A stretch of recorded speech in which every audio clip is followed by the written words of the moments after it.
Hello everyone, Jai Hind to all of you. So how is your preparation going on?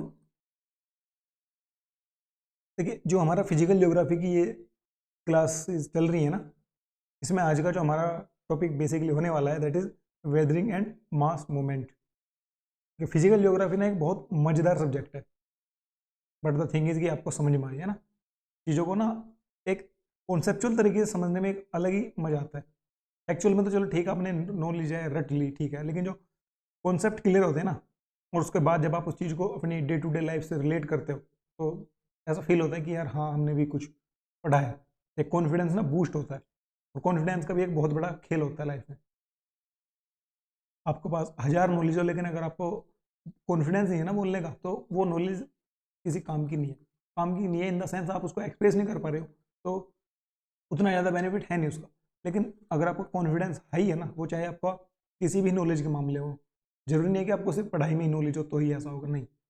आपको पढ़ाई से अलग बहुत सारी चीज़ों की नॉलेज, आपको किसी स्पोर्ट्स की नॉलेज है ना, किसी टेक्निकल चीज़ की नॉलेज है, बहुत सारी चीज़ें। लेकिन द थिंग इज जब आपके पास कॉन्सेप्चुअल क्लैरिटी होती है ना, तो आपका कॉन्फिडेंस ऑटोमेटिकली बूस्ट ही होता है। तो ये जो हमारी फिजिकल ज्योग्राफी वाली सीरीज है ना, इसमें हम ज़्यादा फोकस कर रहे हैं कॉन्सेप्चुअल पे, ना कि फैक्चुअल पे। सॉरी। देखिए मास मूवमेंट और वेदरिंग बेसिकली होते हैं कि ये देख पा रहे हैं ना आप, ये स्ट्रक्चर ऐसा लग रहा है ना कि यार ये मतलब देखिए आपको देखने में छोटा लग रहा है, ये बहुत बड़ा है ना। एक ह्यूमन की हाइट हो सकता है सिर्फ इतनी हो, सिर्फ इतनी भी हो है ना, इतने बड़े बड़े भी स्ट्रक्चर है, ये छोटा नहीं है। जितनी इतनी हाइट है ना, इतनी एक ह्यूमन की हाइट हो सकती है नॉर्मली, इतने बड़े बड़े हैं।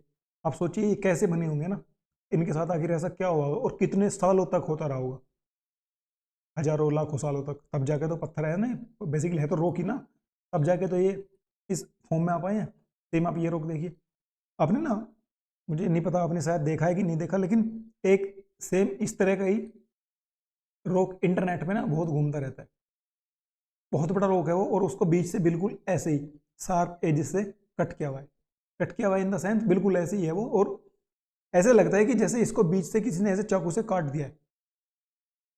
लेकिन अगर आपने फिजिकल ज्योग्राफी पढ़ी हुई है और आपको पता है कि व्हाट इज वेदरिंग, तो आप उससे इजीली अंडरस्टैंड कर जाओगे और चार लोगों को और बता पाओगे कि ऐसा हुआ क्यों है। अगर ऐसा नहीं है तो बस फिर आप भी तुक्के लगाते रहोगे कि भाई ऐसे हुआ होगा ऐसे हुआ होगा। देख पा रहे हो ना, अब ये सब वेदरिंग का कमाल है। ये आप देख पा रहे हो, ये है ना, ये ऐसे हो रहा है ना, जैसे आजकल फैशनेबल जिनसे चल रही हैं, ऐसे डिजाइन बने हुए हैं ना उनमें भी, वो सब यहीं से उठाए हैं फिजिकल ज्योग्राफी से, ठीक है। अब ये बात करने वाले हैं वेदरिंग की। वेदरिंग में सबसे पहले आती है हमारी केमिकल वेदरिंग। देख सबसे पहले हमें समझना पड़ेगा कि व्हाट इज वेदरिंग, वेदरिंग होता क्या है। वेदरिंग में क्या होता है कि basically it is a denudation process. That means आपको मान के चलो ये कोई रॉक है, इसको मान लो आप मार्बल रॉक मान लो, है ना। मार्बल या ये जो होती है ना टाइल्स लगी हुई होती है, आपके पास एग्जाम्पल के तौर पे आपका ये हाउस है और ये बाहर लॉन है, ठीक है। आपने यहाँ पे भी एक टाइल्स लगाई हुई है और सेम वाली यहाँ पे लगाई है। सेम वाली हम इसलिए ले पा रहे हैं ताकि आप एकदम क्लियर उनके बीच में क्या बोलते हैं उसको, क्वालिफिकेशन कर पा रही है। It's not qualification, what is it, differentiation, sorry, है ना। उनके बीच में एक डिफरेंशिएशन कर पाए कि आखिर ये सब चीज़ हुई क्यों, इसलिए हमने दोनों को कॉमन ले लिया। लेकिन ये बाकी जो चीज़ें सब पे भी ऐसे ही अप्लाई होगी। तो क्या चीज़ हो रही है, ये तो है आपके घर के अंदर बिल्कुल सेफ एंड सिक्योर, ना इस पर डायरेक्ट धूप आ रही है, ना बारिश आ रही है, ना हुई बाकी और कोई चीज़ आ पा रही है। लेकिन जो ये बाहर वाली है बेचारी गरीब, इन पे क्या हो रहा है, दिन में दबा के धूप पड़ रही है, रात में दबा के ठंड पड़ रही है। अगर ओस पड़ रही है तो वो भी हो रही है, कोहरा हो रहा है तो वो भी हो रहा है, कुछ बाहर से फोग वगैरह हो रहा है वो भी आ रहा है, दिन में धूप भी पड़ रही है बारिश भी पड़ रही है, सारे काम हो रहे हैं इसके साथ। तो आप देखोगे कि after a period of time क्या होता है, एक दो तीन या 10 या 12 साल बाद इसमें और इसमें जमीन आसमान का अंतर आ जाता है, इस वाली टाइल्स में और इस वाली टाइल्स में। कौन सी में, जो आपके घर के अंदर है और जो आपके घर के बाहर वाली है। जो घर के बाहर वाली टाइल्स है ना, उसकी हालत ऐसी हो चुकी होगी बेचारी की कि बस अपने जीवन के अंतिम क्षणों में। आपने कभी सोचा कि ऐसा क्यों होता है, दैट इज वेदरिंग ना। तो अब उस पर बहुत सारे प्रोसेस ने काम किया। जब वो गर्म होकर ठंडी हुई दैट इज मैकेनिकल वेदरिंग, जब उस पर बारिश पड़ी, उसने उससे कुछ रिएक्शन किया, एसिड किया, कुछ भी H2CO3 H2SO4 या मतलब कुछ भी केमिकल कंपाउंड उस पर डले तो उसने केमिकल किया। क्लियर है बात? अभी आपका घर है और मान के चल रहे हैं उसके नीचे कोई चीज़ दी आपने, कोई इंसेक्ट, कोई छोटे मोटे इंसेक्ट आके वहाँ पे मर गए, या आपने कोई छोटी मोटी चीज़ उसके नीचे दाब दी, दैट इज बायोलॉजिकल है। जैसे ना, जैसे आपने कोई डस्टबिन के आसपास या उसके नीचे कोई कूड़ा कचरा दाब दिया जो बायोलॉजिकल है, वो भी डिकम्पोज होगा। डिकम्पोज होगा तो रिएक्शन करेगा ना, क्योंकि कोई भी चीज़ डिकम्पोज तभी हो पाएगी जब वो किसी चीज़ से रिएक्शन करेगी। उसी चीज़ को हम थोड़ा रोकने के लिए क्या करते हैं, चीज़ों को फ्रीज करते हैं, है ना, क्योंकि फ्रीज में क्या होता है, जो वो डिकम्पोजिशन वाला प्रोसेस होता है ना, वो थोड़ा लेट शुरू होता है। क्लियर है बात? समझ में आ रही है? ये केमिकल, मैकेनिकल या उसको फिजिकल भी बोलते हैं, बायोलॉजिकल, 3 तरह की वेदरिंग होती है। क्लियर हुआ आपको क्या क्या फर्क होता है तीनों में? अभी हम 1 बाय 1 तीनों को अच्छे से समझेंगे। सबसे पहले बात करते हैं केमिकल वेदरिंग की। केमिकल वेदरिंग का ना एक सीधा सा डायग्राम ये समझ लीजिए। देखो, ये इंडस्ट्री है, यहाँ से धुआं वगैरह निकला, जितना भी स्मोक है, जितनी भी फालतू की चीज़ें निकाल सकती थी ना ये फैक्ट्री वगैरह, सब निकाली। जैसे CO2, NO2, SO2, H2O, H2O ये सब निकाली। ये सब ऊपर जाके किस चीज़ में मिक्स हुई? क्लाउड में। ठीक है, क्लाउड में मिक्स हुई, उनमें क्या था? वाटर। उसने उस वाटर से रिएक्शन किया, उसमें मिक्स हुए, तो एज अ एसिड रेन वो नीचे गिरे गिरे H2CO3, H2SO4, HNO3 ये सब कंपाउंड बन के नीचे डाले। नीचे आपके जो भी चीज़ है, जैसे हमने एग्जांपल लिया लेक का, है ना, इसमें क्या है, ये सब चीज़ें आई, पानी में सब चीज़ें घुल गई है ना। अब ये क्या करेंगी? आपस में रिएक्शन भी तो करेंगी ना। और जैसे जैसे रिएक्शन करेंगी, फॉर एन एग्जांपल मान के चल रहे हैं हम, इसकी नीचे ना कुछ पड़ा है, कोई पत्थर पड़ा है, कुछ भी चीज़ें पड़ी है ना, तो उनके साथ भी वो केमिकल रिएक्शन करेंगी। ये होता है केमिकल रिएक्शन। ठीक है, it is the basic process by which denudation proceed, it is the extremely slow. इस पे आपको फोकस करना है, एक्सट्रीमली स्लो है। ऐसा नहीं है कि आपने आज एसिड रेन डली है और कल सब खत्म हुआ, ऐसा नहीं है। ऐसा होगा जब आप इसकी क्वांटिटी या क्वालिटी को बहुत बहुत बहुत ज़्यादा बढ़ा दोगे, है ना। आप डायरेक्ट एसिड डाल दो, ये बाकी सब चीज़ें कंपाउंड हटा दो, डायरेक्ट एसिड डाल दोगे कहीं पे, तो वो तो डायरेक्ट रिएक्शन करेगा ना। तो अभी हम बात कर रहे हैं वेदरिंग की, हम रिएक्शन की बात नहीं कर रहे। जो नेचर में खुद से होती है ना वो सब चीज़ें, अभी हम उनकी बातें कर रहे हैं। Gradual decomposition of rock due to exposure to air and water. ठीक है, अभी हमने समझा। ये केमिकल वेदरिंग बेसिकली 3 टाइप की होती है, इसमें 3 टाइप की होती है। अगर जिन्होंने केमिस्ट्री पढ़ी होगी ना, वो इन तीनों नाम को अच्छे से समझ पा रहे होंगे। जिन्होंने नहीं पढ़ी है उनके लिए क्लास आई, जिन्होंने पढ़ी है उनके लिए भी है। ठीक है, तो सबसे पहला है solution, then oxidation, then decomposition by organic acid. ठीक है, सबसे पहले बात करते हैं सॉल्यूशन की। देखिए ये क्या हालत हो रखी है, ऐसे लग रहा है ना कि जैसे किसी चीज़ के ऊपर हमने ऐसे तेजाब की बारिश कर दी होगी और उसकी हालत ऐसी हुई होगी। देखो, है ना, बहुत सी मूवी में आपने कोई सीन देखा होगा ना, इस तरह हॉलीवुड में ज़्यादा होते हैं कॉमन, कैसे उस पर कुछ एसिड वगैरह डाला और तो इस तरह की चीज़ें वो दिखा देते हैं, है ना। तो वो बेसिकली क्या है, उसको एग्जाम्पल के तौर पर ले लो कि ये सेम चीज़ हुई है इन रॉक्स के साथ वेदरिंग में। ये देखो नीचे भी है ना। सबसे पहले होती है सोल्यूशन वेदरिंग। क्या होती है? Many minerals are dissolve by water, especially when as with rain water it contains enough carbon dioxide to make it weak acid. जब जो हमारे वाटर है ना, रेन वाटर है, उसमें इतनी कार्बन डाइऑक्साइड मिल जाए कि वो उसको एक कमजोर एसिड बनाने के लायक कैपेबिलिटी रखती हो, तो क्या होगा? All rocks are subjected to solution to some extra. ये सीधी सी बात है, ये बोला गया कि ये एक तरह से ना एक कम क्वांटिटी का एसिड बन गया और वो जितने भी रॉक है उन पे सब पे डलेगा और उनके साथ रिएक्शन करके उनकी हालत कुछ ऐसी कर देगा। ये सिर्फ एक दिन में नहीं होगा, ये बात आपको हमेशा ध्यान रखनी है केमिकल वेदरिंग में। ये एक दिन का प्रोसेस नहीं है कि रात बारिश हुई थी सुबह उठ के देखा था ऐसा था, नहीं। इसने कई कई 100 हजारों साल भी ले सकते हैं। ठीक है, उसके बाद आता है ऑक्सीडेशन। ऑक्सीडेशन क्या होता है? It is the reaction of oxygen in air. देखो ऑक्सीजन क्लियर नाम में पता लग रहा है ना, oxygen in the air of water with minerals in the rock, most rock contain a certain amount of iron. देखिए इसमें क्या होता है भाई, हर रॉक में ना एक सर्टेन अमाउंट में क्या होता है, आयरन होता है। और जब ऑक्सीजन और एयर आपस में मिलके क्या करते हैं, देखो ये क्या है, ये कोई रॉक है ना, इसने एक सर्टेन क्वांटिटी में क्या रखा है अपने पास, आयरन रखा है, Fe। ठीक है, और ऑक्सीडेशन क्या हो रहा है, ऊपर ऑक्सीजन में एयर ने आपस में मिलकर बना ली एक गुटबंदी कि चल उसको मारना है भाई, क्लियर है। तो ये क्या करेंगे, जाके इसके साथ जो रिएक्शन करेंगे ना वो ऑक्सीडेशन के अंडर आएगी। बस इसमें आपको याद रखना है कि एयर ऑक्सीजन के साथ मिलकर जो रिएक्शन बनाती है ना, और उसको जो भी इफेक्ट रॉक्स पे पड़ता है वो ऑक्सीडेशन के अंडर आता है। Which when it comes to contact with air it is change to iron oxide, clear है। आयरन ऑक्साइड में बदल जाएगा। Iron oxide sorry rooms easily and is far more easily eroded than the original iron.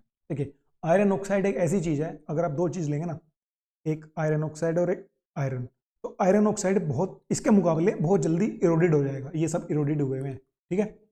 तो ये iron oxide कब बना, जब air और वाटर ने अपनी ऑक्सीडेशन रिएक्शन की, ठीक है। उसके बाद वो क्या डले, इस रॉक पे डले जिसके अंदर पहले से आयरन था, तो वो क्या बन गया, आयरन ऑक्साइड बन गए। ये है oxidation reaction.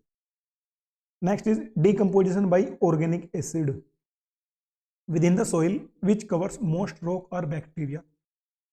These bacteria produce acid which when dissolved in water help to speed up the weathering of underlying rocks.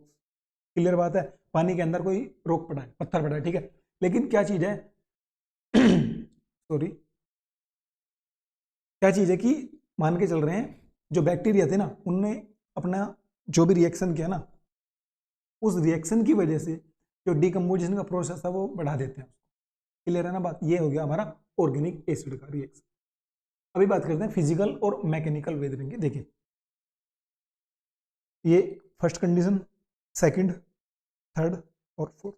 क्या हुआ, एक कोई रॉक था, उसमें इतनी जगह थी by chance, by chance that means वो ऐसे ही टूटा कहीं से, उसमें इतनी जगह थी, बारिश हुई उसमें ऐसे वाटर फिल हो गया, वाटर फिल हुआ, रात में क्या हुआ, ठंड बढ़ी बहुत ज़्यादा, तो वाटर हो गया फ्रीज, फ्रीज हुआ वाटर। तो जो ये क्रैक थी ना थोड़ी, जो भी जहाँ भी कमजोर क्रैक थी, जरूरी नहीं कि ऐसी हो, ऐसे भी हो सकती है, ठीक है, जहाँ पे भी कमजोर क्रैक थी उसने उसको थोड़ा फोर्स डाला उस पर, और फोर्स डाला।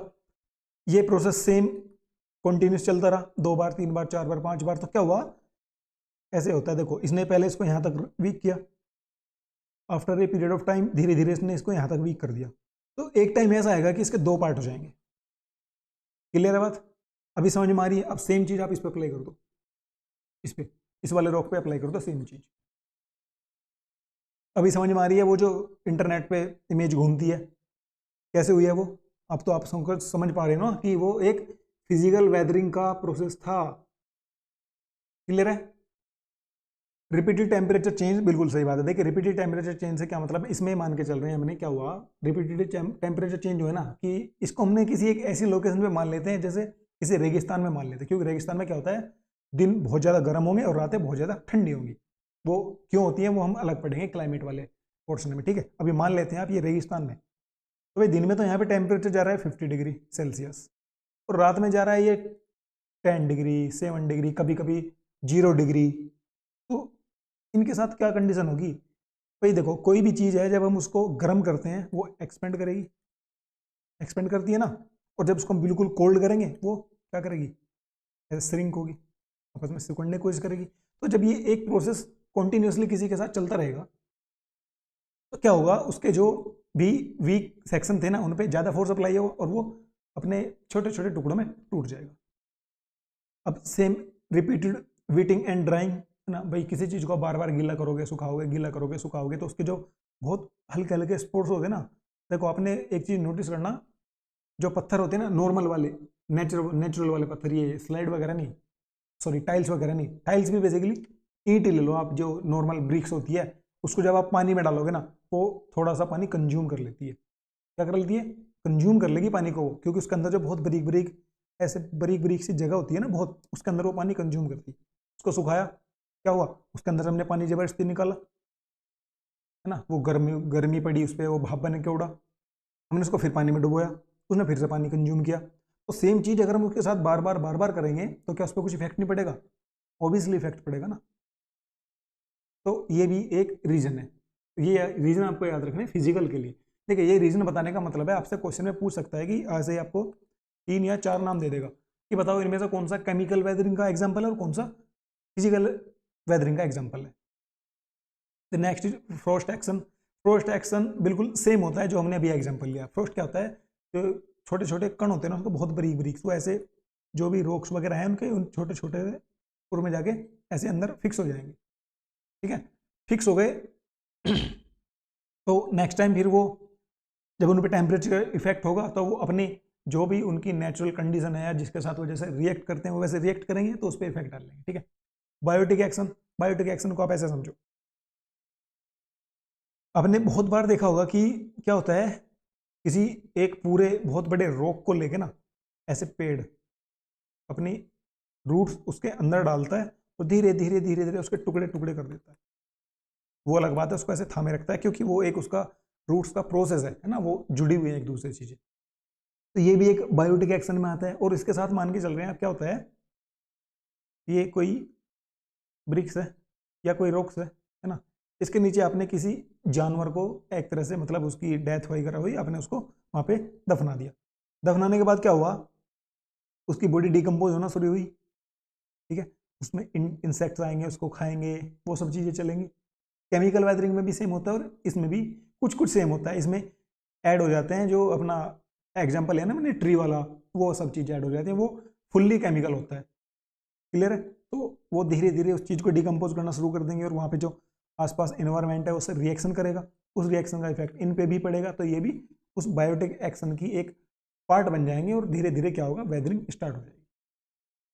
ये क्लियर है ना बात, ठीक है। वेदरिंग हमारी दो ही थी, बायोलॉजिकल भी पढ़ ली हमने, केमिकल भी पढ़ ली और फिजिकल भी पढ़ ली। देखिए बार बार एक चीज़ को बहुत सारी स्लाइड बना देने का कोई मतलब है नहीं, है ना। आपको चीज़ें समझ में आनी बहुत ज़्यादा जरूरी है। अभी आपको क्या करना है, समझ में आई है, अगर आपको ऐसा लग रहा है कि नहीं आई है तो वीडियो को देखने के बाद क्या करना है, इंटरनेट पे जाना है और कुछ रैंडम इमेज पिक करनी है कि वेदरिंग वेदरिंग डाल देना, वैसे इमेज आ जाएंगी। और उसमें जो भी इमेज आपने ली है ना उसके बारे में लिखो कि ये केमिकल वेदरिंग है कि बायोलॉजिकल वेदरिंग है या फिजिकल वेदरिंग है। ऐसे 2-4 पे अप्लाई कर दो, आपको पक्का सब कुछ क्लियर हो जाएगा खुद से। अब हम बात करते हैं मास मूवमेंट की, ठीक है। मास मूवमेंट होता क्या है, मास मूवमेंट क्या होता है, जब एक बहुत बड़ा, जैसे मान के चल रहे हैं सारा पहाड़ है ना, इसका अगर ये एक बहुत बड़ा पार्ट ऐसे अचानक से नीचे धड़ाम से ढह जाए, यानी कि मास मूवमेंट, एक बहुत बड़ा मूवमेंट हुआ ना, एक लैंड का या किसी माउंटेन का पार्ट एकदम से मूवमेंट करा उसने, ठीक है। Mass movement is the movement of weathered weathered materials. देखिए अभी हमने पहले वेदरिंग क्यों पढ़ी है ना, क्योंकि कहीं ना कहीं वेदरिंग ही रिस्पॉन्सिबल होती है मास मूवमेंट के लिए। वो अलग चीज़ है किस सेंस में होगी, ठीक है। Down a slope due to gravitational force, देखो इसमें ऐसे समझो। अभी मान के चलिए आप एज्यूम कीजिए कि ये वाली कंडीशन जो है ना, ये वाली स्लम्पिंग वाली, या मड स्लाइड लेते हैं, चलो मड स्लाइड लेते हैं। क्या चीज़ थी, इसको एज्यूम करो कि अभी मड स्लाइड जैसा यहाँ पे कुछ नहीं है, कुछ भी नहीं है। तो क्या हुआ, यहाँ पे हुई रेन, बारिश पड़ी। बारिश पड़ने के बाद क्या हुआ, जो यहाँ की सोइल थी उसने उस वाटर को क्या एब्जॉर्ब, उस वाटर को एब्जॉर्ब करने के बाद क्या हुआ, सैचुरेटेड हुई फुल तरीके से। तो जब उसके अंदर वाटर उसने एब्जॉर्ब कर लिया ना, तो एक तरह से वो उनके बीच का जो फ्रिक्शन था ना वो खत्म हो गया। उनके बीच का फ्रिक्शन खत्म हुआ तो वो एक्ट करने लगेंगे as a mud. Mud that means ऐसे होता है ना, बहुत ज़्यादा क्वांटिटी में, ऐसे कीचड़ टाइप बोलते हैं इसको, कीचड़ मड, इस तरह से वो एक्ट करने लगेगा। और वो उसने जो पानी एब्जॉर्ब किया ना, वो एक दिन में नहीं किया उसने कि भाई आज बारिश पड़ी थी आज ही ऐसा हुआ, खत्म नहीं। जब वहाँ पे ऐसी कुछ कंडीशन रिपीट होती रहेगी ना, बार बार बार बार बार बार कोई कंडीशन रिपीट होगी, है ना, जिसमें ग्रेविटेशन फोर्स एक मोस्ट इंपॉर्टेंट फैक्टर काम करता है, ये याद रखना है आपको। मास मूवमेंट में ग्रेविटेशन, क्योंकि इसमें क्या होता है, सारी चीजें पुल डाउन, सारी चीजों को नीचे खींच रहा है, वो देखो सब खींच के नीचे तो आ रहे हैं, ये भी नीचे आ रहा है, ये भी नीचे आ रहा है, ये भी नीचे आ रहा है। तो ग्रेविटेशन एक as a main factor work करता है इन सब चीजों पे। पहले सबसे पहले वेदरिंग करेगी, और वेदरिंग को ज्यादा करने के लिए कौन अप्लाई करेगा, ग्रेविटेशन, है ना। देखो आप ये कोई पीस ऑफ, ये एक पीस ऑफ क्लॉथ है, ठीक है। आपने फॉर एन एग्जाम्पल मान लो यहाँ पे इसके एक बहुत भारी वेट लटका दिया, ठीक है, ऐसे इसको ऐसे ले लेते हैं ना, ग्रेविटेशन में ऐसे ही यहाँ पे आपने बहुत भारी इस पे वेट लटका दिया और इसको यहाँ से ऐसे बांध लिया, ठीक है। आपको एग्जाम्पल के लिए आपने क्या किया, इसमें बहुत हल्का सा यहाँ पे कट मार दिया। दैट मीन्स आपने क्या किया, आपने वेदरिंग करा दी। डजेंट मैटर कि आपने वो केमिकल वाली कराई है, फिजिकल वाली कराई है या बायोलॉजिकल वाली कराई है, आपने उसके साथ वेदरिंग करा दी। तो उस हल्के से कट के लगते ही क्या होगा, ये कंप्लीट ऐसे टीयर ऑफ हो जाएगा ना, फटके एक तरफ हो जाएगा ना। क्यों होगा? क्योंकि इस पे gravitation as a main factor work कर रहा था हमेशा, उसको हमेशा नीचे खींच के रख रहा है। अभी समझ में आई बात, वेदरिंग कैसे वर्क करती है मास मूवमेंट में? देखो ये सब चीजें जो नीचे आ रही है ना, वो उस पर ग्रेविटेशन ही वर्क करता है सबसे ज्यादा। आई थिंक अभी आपको चीजें क्लियर हो गई होंगी कि वेदरिंग का क्या रोल है मास मूवमेंट में।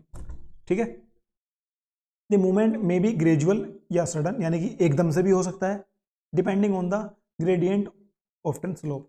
देखिए ऐसा होता है भाई, ये चीज है, इसका स्लोप एकदम बहुत ज्यादा है, ठीक है। अब यहाँ पे रॉक्स हैं, है ना कहीं इन्होंने इसको स्ट्रेंथ दी हुई है ना। एग्जाम्पल के तौर पे मान के चलो एक वॉल खड़ी है, दीवार खड़ी है बिल्कुल ईंटों की, ठीक है। आप उसकी नीचे की 3-4 ईंटें निकाल दो बस, तो धड़ाम से ढह जाएगी। क्यों ढह जाएगी?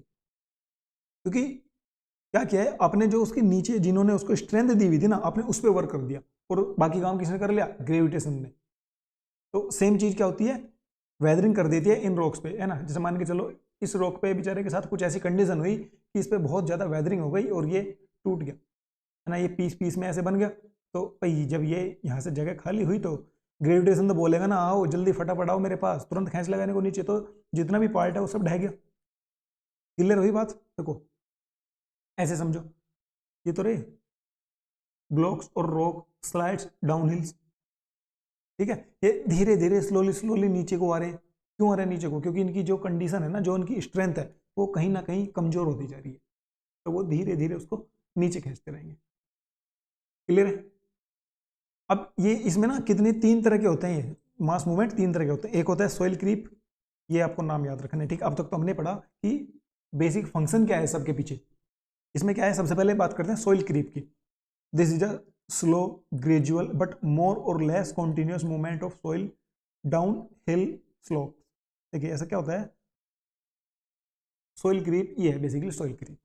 इसमें क्या होता है कि देखो ये जो लगे हुए ना ये पोल्स, तिरछे तो कभी किसी ने लगाए नहीं होंगे, बिल्कुल सीधे लगाए होंगे ना, यानी कि ये कभी यहाँ पे थे, ये भी यहाँ पे था, ये भी यहाँ पे था, और ये जो रिवर या सड़क जो भी है ये भी थोड़ी उधर थी। लेकिन क्या हुआ, ग्रेविटेशन फोर्स इस पे एक कॉन्टिन्यूस फैक्टर वर्क कर रहा है, वो उसको कंटिन्यू खींचे जा रहा है नीचे को, है ना। जैसे ही मान के चल रहे हैं यहाँ पे एक बहुत हल्का सा पॉइंट ब्रेक हुआ, उसने तुरंत उसको नीचे खींच लिया, बहुत हल्का सा ब्रेक हुआ, उसने तुरंत खींच लिया। तो इसमें बहुत बहुत साल लगते हैं, कभी कभी 100, 200, 300, 500 साल भी लग जाएंगे, है ना। ये सबसे स्लो होता है, the slowest type of mass movement, सबसे स्लो। देखो ये ऐसे वर्क करता है ना। ये चीजें क्या है, ये धीरे धीरे टूट रही है। देखो ये टूट रही है, पहले ये टूट के ऐसे इसमें जाएगी, फिर इसका नंबर आएगा, फिर इसका नंबर आएगा, फिर इसका नंबर आएगा। क्लियर है बात है? कर्व्ड ट्री ट्रंक, देखो ये तिरछे हो रहे हैं ना, इनका ये जो ऐसे टिल्टेड हो रखे हैं ना, इनका बेसिकली मेन रीजन ये है, क्योंकि ये क्या कर रहे हैं, धीरे धीरे ग्रेविटेशन की वजह से नीचे को सरक रहे हैं, है ना। अब इसका एक बिल्कुल सीधा सा एग्जाम्पल मैं आपको बताऊं, अपने इस तरह के झूले देखे हैं पार्कों में लगे रहते हैं बच्चों के लिए, है ना। इधर एक सीढ़ी लगी रहती है, ऐसे यहाँ से चढ़ के जाएंगे, यहाँ पे बैठेंगे और ऐसे धड़ाम से स्लिप हो जाएंगे, है ना। अब उनके उस प्रोसेस को आप क्या कर दो, 10 टाइम स्लो कर दो या 100 टाइम कर दो, चलो, है ना। उस बच्चे की वीडियो आपने रिकॉर्ड कर ली, उसको 100 टाइम स्लो कर दो, तो आपको कैसा दिखेगा वो? ऐसे यहीं पे बैठा दिखेगा, है ना। उसकी जो वीडियो 1-2 सेकंड की थी, उसको आपको देखने में घंटे या कई घंटे भी लग जाएंगे। अब सेम चीज़ को अप्लाई करो इस चीज़ पे, कि ये जो चीज़ है ना, ये कोई बच्चा बैठा है और ये इस तरह की पोजीशन है ना। ये ध्यान रखना है कि ये हिल के जो स्लोप वर्ड होता है ना, जो स्लोप बने होते हैं, वहीं पे अप्लाई होता है ये, क्योंकि अगर आप सीधे पे अप्लाई करोगे ऐसे, तो वो तो धड़ाम से ढह जाएगा ना। क्लियर है बात? तो इस वाले बच्चे वाली कंडीशन आप यहाँ पे अप्लाई करके देखो कि ये क्यों इतना स्लो स्लो चल रहा है, क्योंकि ग्रेविटेशन इस पे as a continuous factor work कर रहा है। बस ये आपको ध्यान रखना है soil creep. The second is soil flow, solifluction. When the soil is completely saturated with water, the individual particles, देखो soils के जो particle है ना, individual particles are almost suspended in the water and move easily over one another and over the underlying rocks. इसका example हुआ ये mud slides. क्योंकि अभी क्या हुआ, ये जो जितने भी इसके छोटे मोटे कण थे ना, वो वाटर से फुल्ली सैचुरेटेड हो गए, और फुल्ली सैचुरेटेड होने के बाद क्या हुआ, उनके बीच का जो फ्रिक्शन था या उनके बीच की जो बॉन्ड थी ना, स्ट्रेंथ थी, वो खत्म हो गई। तो वो एक दूसरे के ऊपर एक तरह से लुढ़कने लगे, है ना, क्योंकि उनके बीच की फ्रैक्शन तो खत्म हुई सारी, और जहाँ फ्रैक्शन खत्म होगी वहाँ पे तो वो बहुत ईजी हो जाएगा ना किसी को स्लिप होना। तो एकदम से कैसा होता है, ये पूरी की पूरी मिट्टी जहाँ तक वो सैचुरेटेड थे वो सारी चीज़ें बैठ जाती हैं। नेक्स्ट इज लैंडस्लाइड, स्लम्पिंग और स्लाइडिंग, ठीक है। These are very rapid kinds of movement and occur when a large mass of soil or rock falls suddenly. Landslides usually occur on steep slope. Steep slope होते हैं ऐसे बिल्कुल खड़े, खड़ी ढाल, ऐसे ऐसे खड़े थे ना, ऐसे मैंने देखा है पहाड़ की मतलब एकदम लैंडस्लाइड होनी स्टार्ट हो गई, यानी कि मिट्टी हटी यहाँ से और सब जो ऊपर उसके ऊपर देखिए, ग्रेविटेशन तो वर्क करेगा अपना, है ना, ग्रेविटेशन तो हमेशा हर चीज पे वर्क करेगा। ऐसे 1 2 3 4 5 6 डब्बे रखे हैं, आपने सबसे नीचे का डब्बा एकदम हटा दिया तो सब नीचे गिर जाएंगे ना। ये वाला फैक्टर काम करता है लैंडस्लाइड पे। बस कंडीशन हो जाती है भाई, अगर ये बहुत ज़्यादा स्लोप है तो उस पर कौन सा सॉइल क्रीप वाला फंक्शन काम करेगा, और अगर ये बहुत ज़्यादा से ग्रेजुअल सीधा बिल्कुल सीधा खड़ा है तो क्या होगा, लैंडस्लाइड हो जाएगी। माउंटेन एरियाज में मैक्सिमम होती है। क्लियर है बात। तो मास मूवमेंट हमारा ये सब था, क्लियर हुआ। Weathering mass movement I don't think अभी भी आपको इसमें कोई दिक्कत होनी चाहिए। अब हम बात करते हैं लेक्स की। Lakes are only temporary features of the earth crust, ये आपको याद रखना है। ये सिर्फ टेम्परेरी होते हैं, परमानेंट नहीं होते, ठीक है। ऐसा भी हो सकता है कि कोई लेक आप जो आप देखते आ रहे हो अपने बचपन से, कल या परसों या 1 2 महीने बाद जाके देखो वहां पे हो ही ना, ऐसा हो सकता है, क्योंकि ये टेम्परेरी है। जिस तरह से वो बना था उसी तरह से वो खत्म भी हो जाए।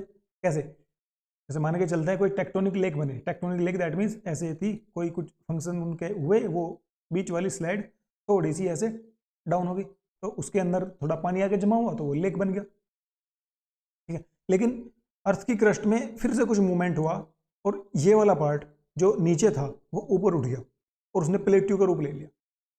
हो सकता है ना, ऐसा तो कुछ भी हो सकता है, क्योंकि भाई क्रस्ट है, प्लेट्स है, वो मूवमेंट कर रही है, वो कैसे भी कर सकती हैं जैसी भी उनकी कंडीशन बनेगी। तो जहाँ पे आज लेक है ना वो कल का प्लेट्यू भी हो सकता है, और अगर बहुत ज़्यादा उठा दिया तो माउंटेन भी हो सकता है, कुछ भी हो सकता है। तो lakes are temporary features of the earth crust, ये बात आपको क्लियर होनी चाहिए।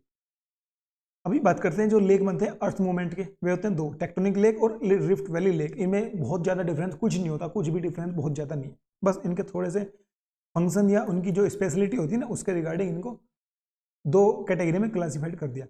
Tectonic lake due to the warping, sagging, bending and fracturing of earth crust, tectonic depression occur. जब टेक्टोनिक में डिप्रेशन पड़ जाए ना तो उसके लिए पड़ जाता है। देखो हम इसकी इमेज है, क्या हुआ, ये टेक्टोनिक है, इसमें थोड़ा सा फ्रैक्चर पड़ गया है यहाँ पे, ये ऐसे हो गया, ये ऐसे।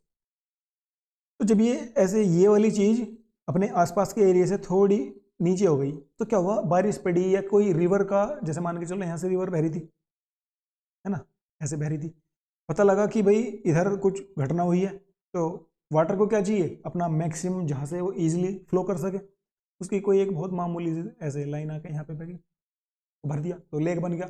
अभी हमने जब नॉर्थ ईस्ट के बारे में पढ़ा था, नॉर्थ ईस्टर्न स्टेट के बारे में पढ़ा था, हमने एक लेक के बारे में बात की थी, अगर किसी को याद हो तो, जो कि चारों तरफ ऐसे माउंटेन से आके पानी वहां पे इकट्ठा हो रहा था। क्लियर चीज ना। अब उसका नाम बताना है आपको, कौन सा लेक था और कौन से स्टेट में लाई करता है, ये आपका होमवर्क। तो ये है बेसिकली एक टेक्टोनिक लेक का एग्जाम्पल। टेक्टोनिक लेक इस तरह का होता है। दूसरा है rift valley, due to folding a rift valley is form by the sinking of land between 2 parallel folds, deep, narrow and elongated in character. देखिए इनका बोलना है कि भाई जब 2 पैरेलल प्लेट के बीच में एक फोल्ड पड़ जाए तो उसको बोलते हैं रिफ्ट वैली। और ये रिफ्ट वैली ना बहुत ही वो होती है, जब इनका ये पानी, जरूरी नहीं कि इसमें हमेशा ही रिफ्ट वैली में लेक बने, जरूरी नहीं कि लेक बने हमेशा। हमारे कश्मीर में बहुत सारी रिफ्ट वैली है, हमारे हिमालयन रीजन में है ना, वहाँ पे लोग बस रह रहे हैं, बहुत खूबसूरत सीनरी होती है वहाँ पे। तो जरूरी नहीं कि रिफ्ट वैली है, अगर फोल्ट में ऐसे 2 प्लेट ने बीच में आपसे ऐसे फोल्ट करके आए तो उसमें आके पानी ही भरे, कंडीशन पे डिपेंड करता है। लेकिन अगर भर गया है तो उसको बोलेंगे रिफ्ट वैली। क्लियर हुई बात, रिफ्ट वैली और टेक्टोनिक वैली वाली। अब एक तरह के लेक होते हैं जो बनते हैं भाई हमारे ग्लेशिएशन, यानी कि जो ग्लेशियर होते हैं ना वो भी एक तरह के लेक बना के रखते हैं। उसमें सबसे पहला है सर्क्यू लेक और टैरेंस, टार्न्स, टार्न्स, ठीक है, सर्क्यू लेक या टार्न्स। अब इसमें देखिए ये क्या है भाई, ये हमारा पूरा ग्लेशियर है, ठीक है। अब यहाँ से जो ग्लेशियर का वाटर या आइस फ्लो कर रहा है ऐसे, फ्लो करके यहाँ से ऐसे ये रिवर को फॉर्म कर रहा है ना। तो जहाँ से रिवर को फॉर्म कर रहा है ना, वो तो बन गई वैली, यू शेप वैली। ये चीज़ आपको ध्यान रखनी है, ये आगे भी आ सकती है कि यू शेप वैली कौन सी होती है, वी शेप वैली कौन सी होती है, वी शेप वैली कब बनेगी और यू शेप वैली कब बनेगी, ठीक है। अभी इसमें क्या हुआ, किसी वजह से यहाँ पे कुछ अटक गया या कुछ भी चीज़ें हुई तो ये फ्लो नीचे नहीं आ पाया, वो वहीं पे रुक के रहा, तो उसको बोलते हैं सर्क्यू लेक, या एक तरह से बोलते हैं उसको टंगा हुआ लेक। टंग रहा है ना, देखो यहाँ पे ये जैसे हैंग कर दिया किसी ने। एक होता है कीटल लेक। कीटल लेक में क्या होता है, ये हमारा ग्लेशियर है, ये डेड आइस है, ये ओटवाल्स है। तो ये जब ऐसे फ्लो हुआ, इसने यहाँ पे ऐसे होल कर दिए, ठीक है ना, और वो होल्स धीरे धीरे वाटर से, आइस से, किसी भी चीज़ से फिल हो गए, वो वहीं पे रहेगा। देखिए लेक वो चीज़ होती है, किसी लेक को आप ऐसे समझो गड्ढे में पानी भरा हुआ होता है जो, बस वो लेक है, बात करो ना। उसका कोई रेगुलर सोर्स नहीं है, रेगुलर सोर्स है तो, लेकिन उसके पानी हल्का सा आ रहा है और उसमें भरा रह रहा है, ठीक है। बहुत बार क्या होता है, लेक नीचे से, जमीन से भी उनमें पानी ऊपर आता है, क्लियर बात है। तो कैटल लेक और सर्क्यू लेक क्लियर हुए। अब lake due to morainic damaging of valley, देखिए मोरोनिक की वजह से क्या होता है, जैसे ये पूरा फ्लो आ रहा है, ये बह के आ रहा है, इसी वजह से क्या हुआ, जो मोरेन होता है, मोरेन क्या होता है बेसिकली, ये डिब्रीज वगैरह होती है ना, जैसे माउंट जो जो भी ये फ्लो है ना वाटर का हो रहा है, इसका ये ऐसा तो है नहीं कि बस सिर्फ वाटर वाटर लाएगा, ऊपर माउंटेन्स अपने साथ क्या लाएगा, डिब्रीज, यानी कि डिब्रीज पत्थर भी लाएगा साथ में, जितने भी छोटे बड़े हर साइज के लाएगा, और किसी कारण से क्या हुआ, वो यहाँ पे आके ऐसे अटक गए, ठीक है, और उन्होंने रास्ता कर दिया ब्लॉक। अब रास्ता ब्लॉक, पानी आगे जा नहीं सकता, तो उसने ले ली लेक की फॉर्मेशन, क्लियर हुआ, उसको बोलते हैं लेटरल मोरेन। ये देखिए ये लेटरल मोरेन है कोने वाला, ये रिसेशनल मोरेन है, और ये टर्मिनल मोरेन है, ये ला टर्मिनल। क्लियर हुई बात, मोरेन वाला लेक कैसे होता है। अब lake form by volcanic activity, देखो इसके बारे में हम शायद 3 से 4 बार बात कर चुके हैं।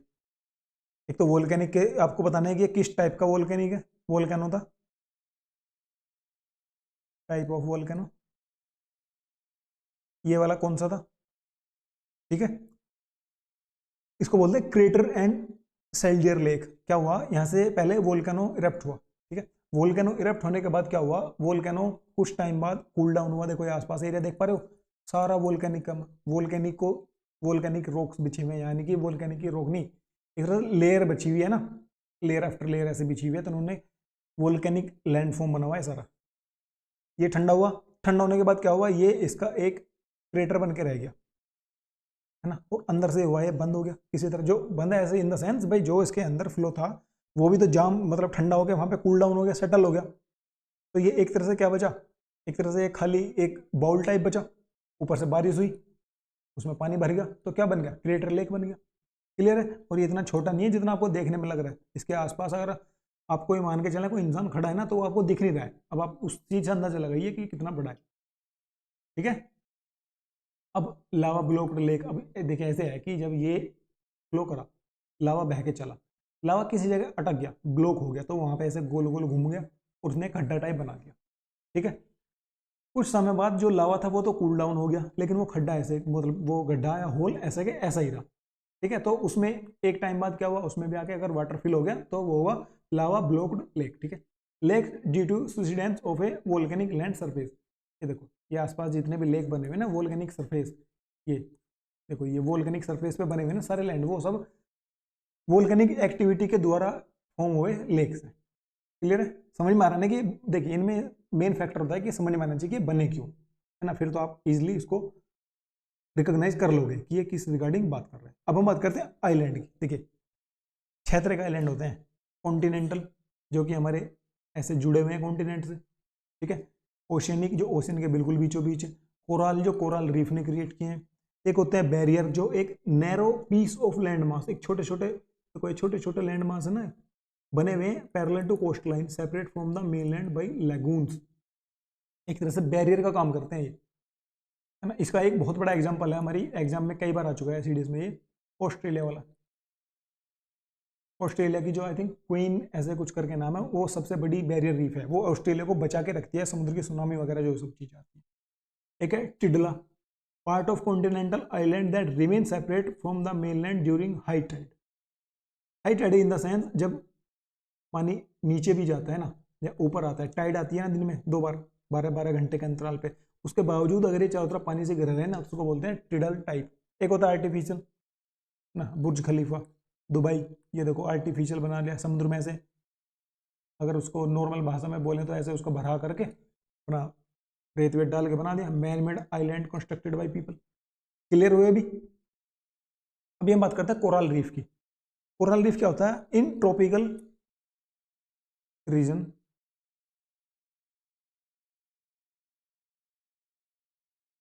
ट्रॉपिकल रीजन में क्या होता है? Many kind of coral animals and marine organism such as coral polyps, ये याद रखना, coral polyps, calcareous algae, shell, forming creatures and lime secreting plants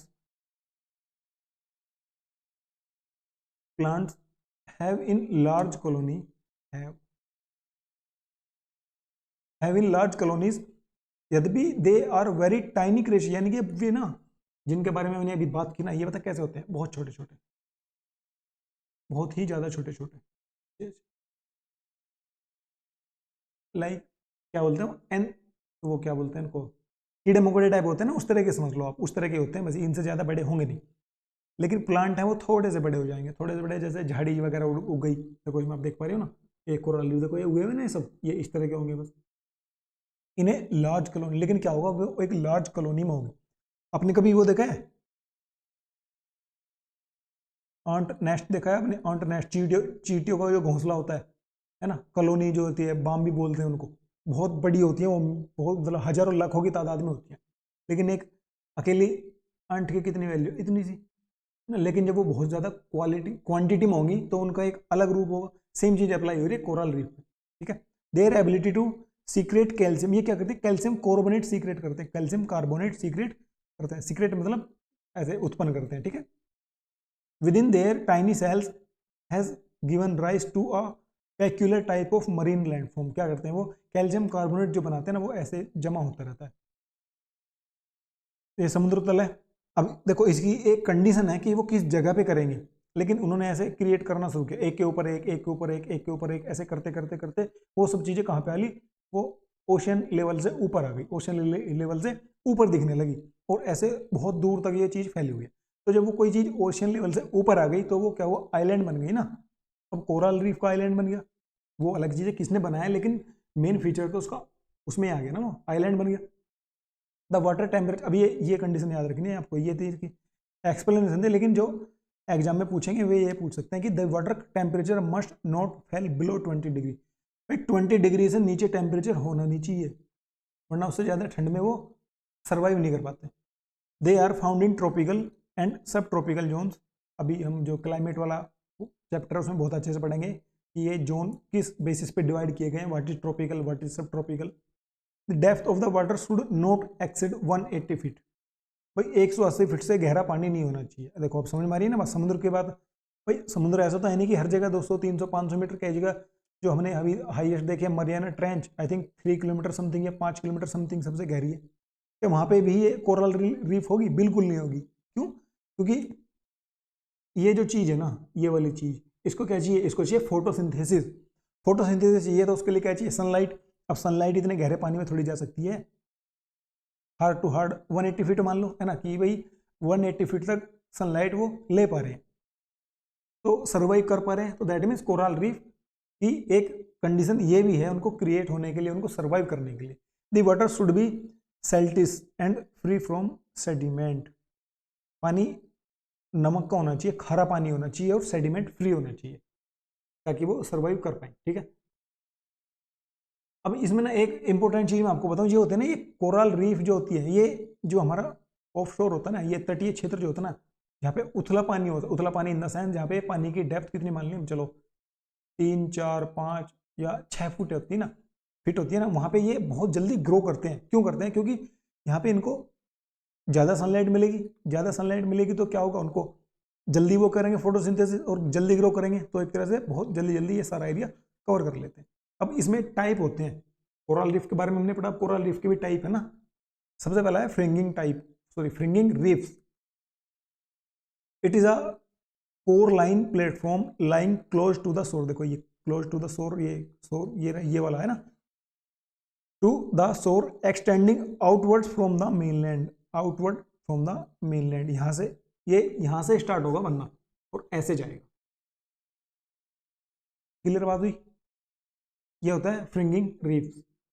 उसके बाद आता है barrier reef. Barrier reef is separated from the coast, ये देखो ये कोस्ट है, ये कोस्ट है। बैरियर रीफ इस कोस्ट से सेपरेट है, लेकिन जो पहले वाला था वो कोस्ट से सटा हुआ है, ये अंदर समझो, है ना। By coast by a much wider and deeper channel of lagoon, ये होती है लैगून, ये झील बन गई, ये बहुत चौड़ी है, ये आपको देखने में लग रही है छोटी, लेकिन ये हो सकती है 1 किलोमीटर हो, 2 किलोमीटर हो, और ये डीप भी काफ़ी होती है। ऐसा नहीं है कि आप ऐसे पैरों पैरों चले जाओगे, है ना, बहुत गहरी हो सकती है ना, 100 मीटर, 20 मीटर, 30 मीटर, बहुत गहरी होती है, इतनी बात समझ लेंगे, ठीक है। और उसके बाद जो बीच में जाके जो ऐसे उठा हुआ पार्ट है ना, इसको बोलते हैं barrier reef. The best known barrier reef is the great barrier reef, ये बोलते हैं, the coast of Queensland Australia, ये याद रखना है आपको, ये क्वेश्चन था ऑस्ट्रेलिया वाला। ये बैरियर रीफ है ना, देखो ये इस तरह की बनी हुई है, अब जब समुद्र से वेव आएंगी तो इससे टकरा के रह जाएंगी, तो जो हमारा कोस्टल एरिया है उसको उतना ज़्यादा अफेक्ट नहीं करेंगी ना। तो ये ग्रेट बैरियर रीफ है ऑस्ट्रेलिया की, इसको बिल्कुल ये सेफ रखती हैं, जो बाकी जो डिस्टर्बेंस आते रहते हैं ना ओशन में, उनसे सेफ रखते हैं, क्योंकि जो हमारा ऑस्ट्रेलिया है वो कंप्लीटली सराउंडेड बाई ओशियन, ठीक है। और उस ग्रेट बैरियर रीफ है ना, ये याद रखना है, बस ग्रेट बैरियर रीफ नाम याद रख लो, यही आ जाता है, ठीक है। अब एक बात करते हैं अटोल्स की। देखिए अटोल्स और बैरियर रीफ में कोई डिफरेंस नहीं है, कोई भी, बस सिर्फ एक डिफरेंस है इनकी, क्या बोलते हैं उसको, क्रिएशन का।